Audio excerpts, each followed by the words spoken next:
में अगर आपके पास भी एक अच्छी आदत है तो इन फ्यूचर आपको आगे जाने से कोई नहीं रोक सकता। और अच्छी आदत होना मतलब कि आपके पास सफलता की चाबी है। तो कि आप भी सफल होना चाहते हैं तो आपके पास सिर्फ और सिर्फ एक अच्छी आदत होना बहुत ज़रूरी है। और वो एक आदत है सीखते रहना। सीखते रहने वाली आदत जो है ना वो आपको कभी भी फेल नहीं होने देगी। अगर आप चीज़ों को सीखना जानते हो और उनका यूज़ करना जानते हो ना तो आपको कोई हरा नहीं सकता। ठीक है, तो ऐसे ही मैं आपको एक छोटी सी स्टोरी के माध्यम से आपको बताती हूँ कि आपको कैसे सीखते रहना चाहिए। जैसे कि एक व्यक्ति था जो गांव में रहता था। तो गांव में ये होता है, आपको पता है, जो लोग गांव से होंगे वो रिलेट कर पा रहे होंगे मेरी बात से, कि वहाँ पर ना किसी चीज़ को स्टार्ट कर पाना, स्टार्टअप के लिए भी उसके पास पैसे नहीं थे। लेकिन फिर भी उसने सोचा कि अगर मुझे स्टार्ट करना है तो मैं क्यों ना कर लूँ, है ना। तो वो जैसे कैसे करके अपनी मेहनत करके जो भी थोड़े बहुत उसने पैसे कमाए, ठीक है, उससे उसने क्या किया, क्योंकि गांव में जब रहता था तो गांव में तो आपको पता है कि सबके पास गाय भैंस तो होती हैं। उसने क्या स्टार्ट किया, उसने एक देसी घी का एक शॉप स्टार्ट कर ली जिसमें कि वो डेयरी प्रोडक्ट देगा। एक शॉप खोल ली अपने गांव के बीचों बीच। ठीक है, और गांव के बीच में क्या, जब भी जो भी उसने प्रोडक्ट बनाए वो मिल्क बेचते। ठीक है, मिल्क प्रोडक्ट थे, लाइक देसी घी, है ना। उसने सबसे ज़्यादा देसी घी पर काम किया।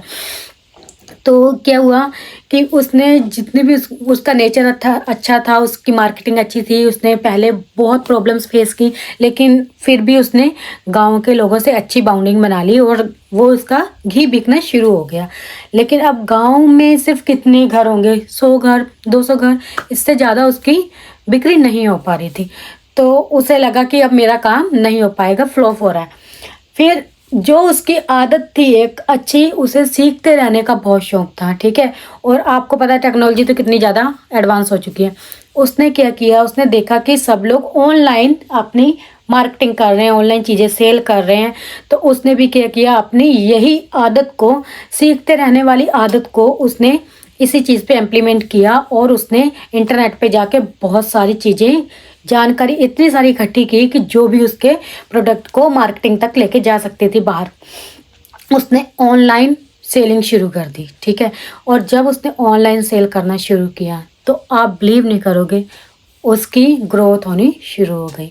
और कहाँ, वो एक शॉप पर अड़ा हुआ था और जिस शॉप से निकल के उसने आगे जाके फिर 2-3 और स्टोर खोले, जिसके बाद में कि उसने लोगों को रोजगार देना शुरू किया। कहाँ, वो अकेला बंदा था जिसे खुद भी रोजगार नहीं मिल पा रहा था, आज वो लोगों को रोजगार दे रहा है। मेरा इस कहानी को सुनाने का पर्पस यही था कि आप लोग भी इस चीज़ से रिलेट कर पाएँ और कुछ ना कुछ करने की कोशिश करें।